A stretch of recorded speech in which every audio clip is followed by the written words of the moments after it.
Welcome to Green Wave Radio. Your episode starts now. Hello, welcome to another episode of Green Wave Radio. And today we sit down with Delbarton alum of class of 22 and founder of the Green Wave Radio Club, Hayden Kim. How are you doing today? I'm doing great. How are you? Doing well. So a couple things we want to talk about with you today is, what your vision was when you created this club. Back when I had founded the club, we had a program called the Freshman Project, where basically they would have freshmen work on, all incoming freshmen work on like a project of theirs, like a passion project kind of deal.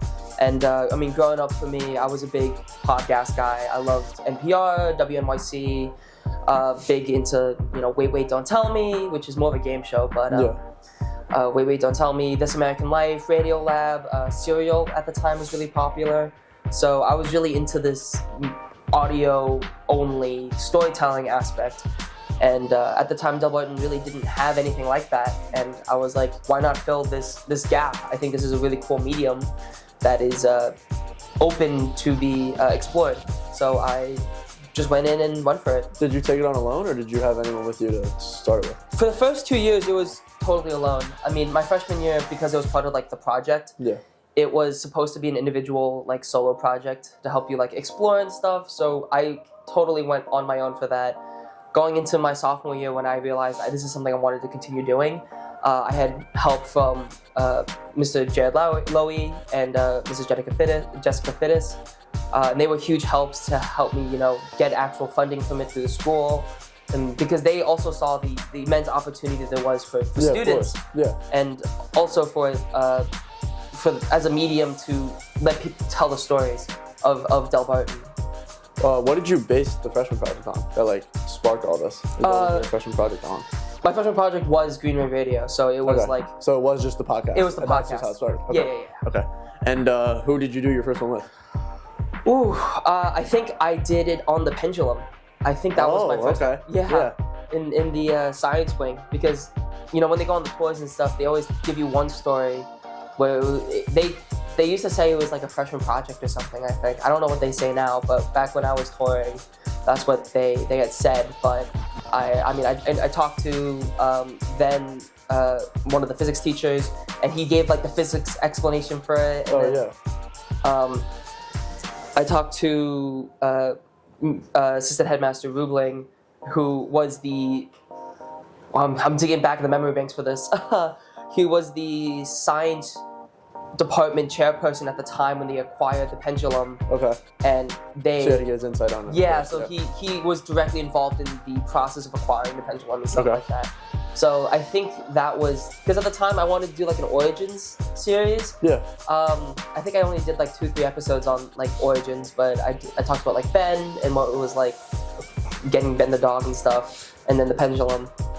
And then the Alma Mater, I think. Okay. So that's a good one. Yeah, I did those three, talking about like what were the origins of that, where these come from, kind of documenting the history of it. I think Ben's an interesting one, because it's just like he's such a symbol of the school, and like no one really you don't really get into it that much. Yeah. It's just like Ben, but I think that's a good episode. He's become an icon. Yeah, for sure. My freshman year was the first year he came out, and I remember when he was introduced on stage, and he came out, saw all the kids cheering for him, and he got scared and ran away. Yeah, of course. Yeah. My first episode was Dr. Donovan. I did the admissions one last year. Yeah. So that was an interesting experience, because Audacity, I didn't know what that was. Yeah. That's new. So what was your favorite, did you have a specific type of person you like to interview? Was it Father Michael? Did you like to do the coaches? Did you like to do other students? What were you doing? So when it came to programming and what kind of episodes I wanted to do, I kind of wanted to get a balance. I mean, of course, there was always the episodes that I wanted to do because I found them personally interesting. Yeah. But a lot of the time it was also, I wanted to make sure everyone got exposure. So I tried to do an episode per season for each of the individual sports, talk to the captains, maybe talk to the coach, expectations for the season, or if they were going into the playoffs, kind of to build the hype for the playoffs, talk about what is this season journey has been. And then I had, I tried to do some of the arts, the play and stuff, and talk to some of the cast members, and they would tell me about their experience during rehearsals and stuff like that. And then every year I did the Father Michael episode every winter. I would come in during winter break, and I would. Oh really? Yeah. So that used to be I would come in over winter break, and my mom would like sit in the car, like wait in the lobby while I did the interview. And I think that was just a cool way to keep Father Michael connected to the community and be like, hey, this is what's going on. Reminiscent to, FDR, Franklin Roosevelt, who did like the fireside chat stuff. Yeah. I'm sure you learned in history class. Yeah.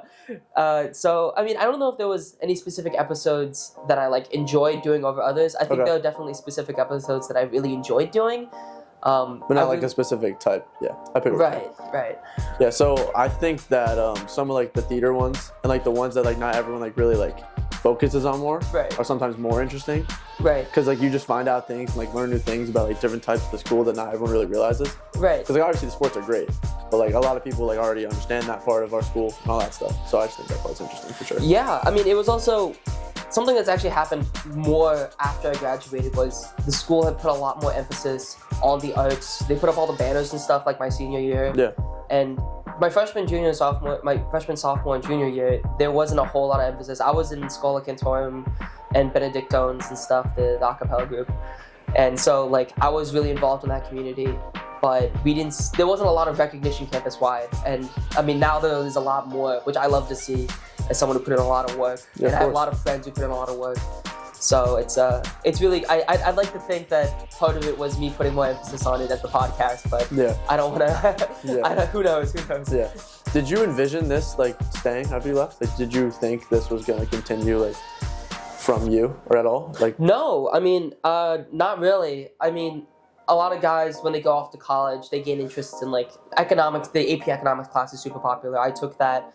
I'm an economics major currently. And so, economics and journalism currently. And so it's not a lot of guys really super interested in the journalistic, like media communication side. Okay. So it was tough to try to get people interested. I had a handful of guys who were really interested and really helped out. Shout out Jack Finning, shout out Jack Gerbic, who worked on it, but I worked on the podcast a little bit. But I didn't expect the pace of episodes because I was on an insane pace, putting out like 12 episodes a year or something crazy. Okay, yeah, that's a lot. By yourself, that's a lot. Yeah, that's a lot, so like I didn't expect that pace to stay the same. Okay.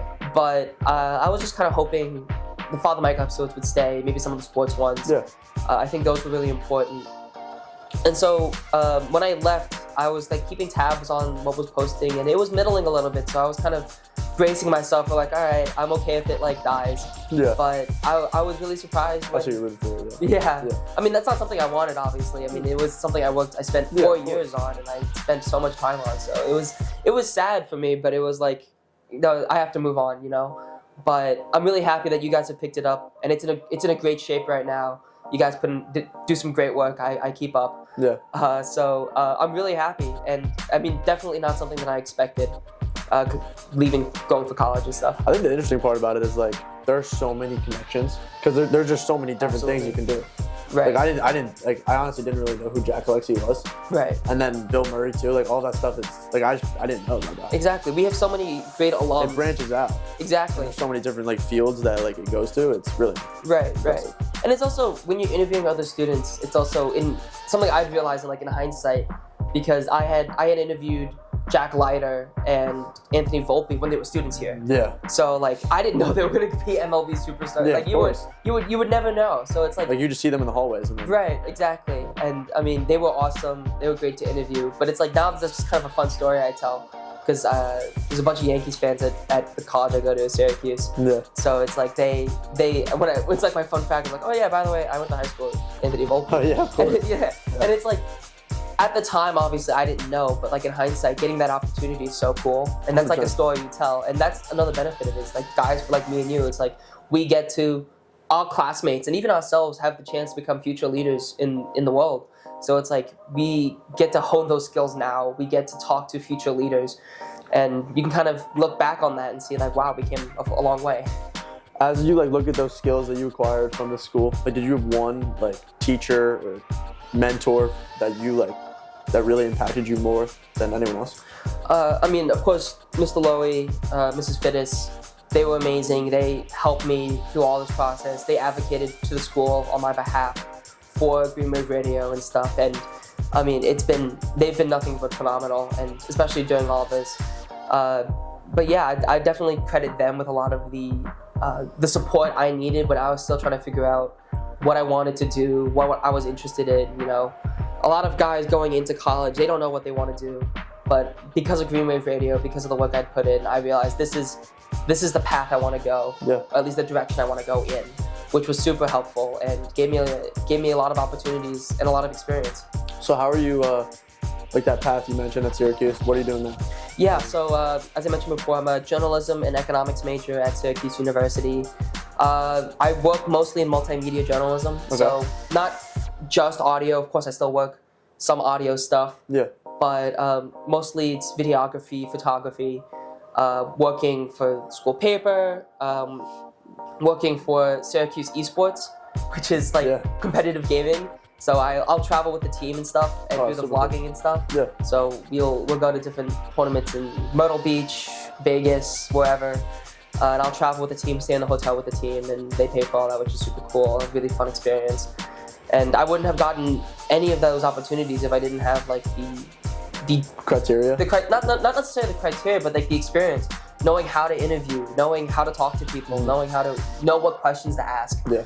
You know, a big part of, and I'm sure you know this as well, is the big part of Green Wave Radio is prepping the questions, researching the interviewee, knowing, hey, where do I think this interview is going to go? And that's all stuff that I learned here, and learned trial and error style doing so many episodes and so many interviews.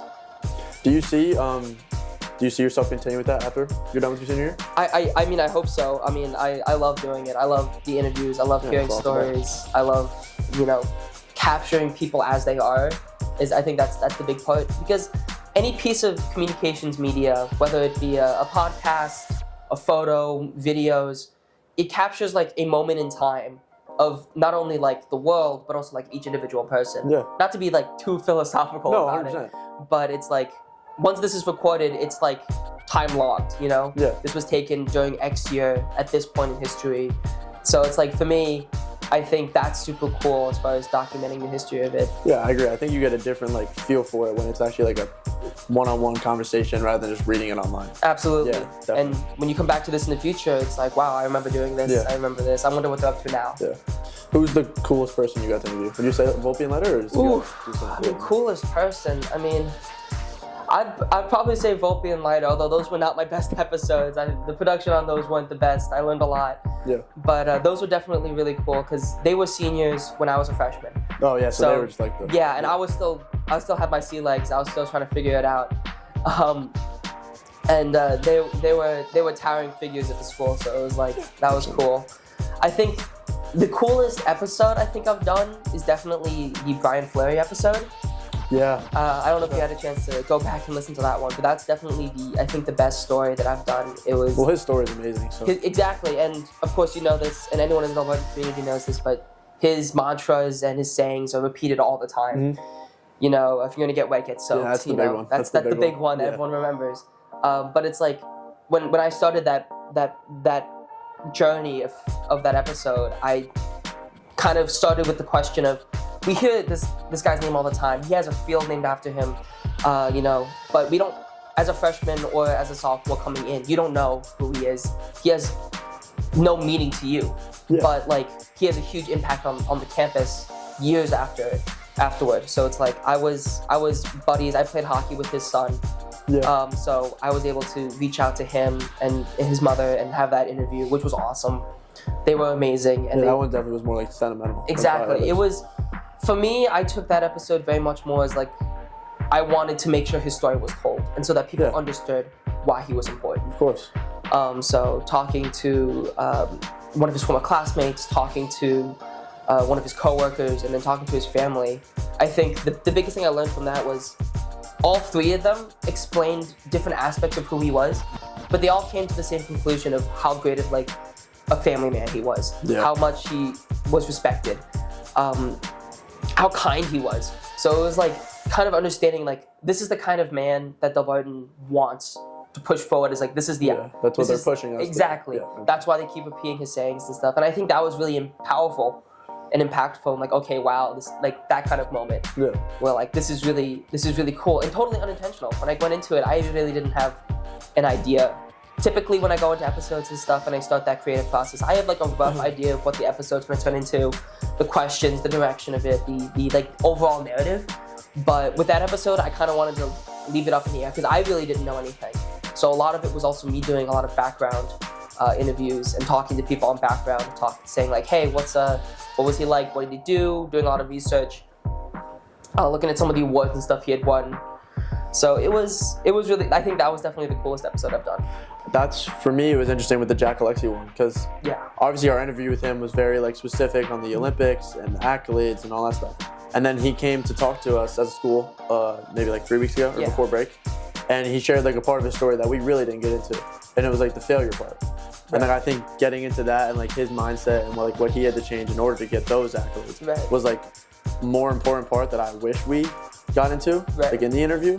Like we still ended up hearing about it because like that's the school and like, he's a prototypical like great guy, stand-up guy, works really hard, does all the right things. So I think that part of it was really interesting because like I learned like sometimes like the less like seen things are more important to get into because that's what like it really like is important and like new to know.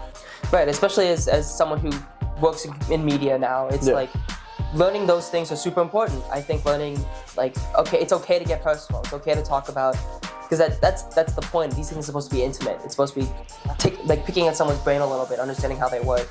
And going back, there's definitely a lot of episodes that I would have done better that going forward, I like, okay, now I know. Yeah. I mean, I did an episode with Alexi when he was a student here. He was also a classmate of mine. And I wish I had done that episode better, you know? Yeah. Now, knowing what I know, you know? So it's, that's really cool. As you've seen, like, us or this community of the Green Wave Radio Club, like, grow, are there any things you want to see us do? Like, anything, like, in your mind that, like, I want to see you guys progress it into this? Anything like that? Yeah, I mean, there's definitely been a lot of growth, especially since I've been here. The content, of course, has shifted over the years. Definitely something I wish I'd see a lot more of is those kind of individual stories. I mean, talking to alumni I think is great. Doing a lot more alumni stories I think are really cool. There's such a cool network of alumni, and keeping them connected to campus, keeping them connected to the guys can give students a lot of opportunities as well to talk to someone who's already successful, who walked these same grounds as you do, you know, at one point in time. A lot of history there, so those episodes I think we should continue doing. But even then, like, even the stories like a Brian Fleury's story, go back to the history books and see, okay, what are some of the impactful moments in Delbarton history, and kind of look that over and see like, okay, can we go back and take a look at this and talk to some people, make sure that stuff is documented. There's a lot of really cool stories. There's so many students here who have different life experiences, come from different backgrounds, so many different programs at the school, whether it be DAP or SEEDS or in the arts, the Benedictones, stuff like that. I think highlighting certain aspects of the school in that way could be really cool. Or even the Courier, doing a joint project with the Courier I think would be pretty cool. Working on a story together with those guys, print and audio, working together to make a really cool story could be awesome. Because I think like at the end of the day, like all of it accumulates and like comes together to like show what this place is. Right. And like I think that's like the important like thing is like we're trying to show everyone else like why this is such a great place to be. Exactly. I mean, at the end of the day, it's a unique community. It's definitely now that like as an alum, it's like it's weird to say like, you know, I loved my time here. I miss it dearly. It holds a special place in my heart. I made some of my best friends for life here that I still talk to almost on a daily basis. So it's like we're capturing a moment in history and documenting it is how I like to think about it. And it's a mission. It's very sacred in my opinion, and that's what I really enjoy about it. Yeah, you definitely laid the foundation for us, and everyone is so grateful for you and everything you started. Thank you. So thank you so much for your time today, and thank you for tuning into Green Wave Radio. Of course. Take care.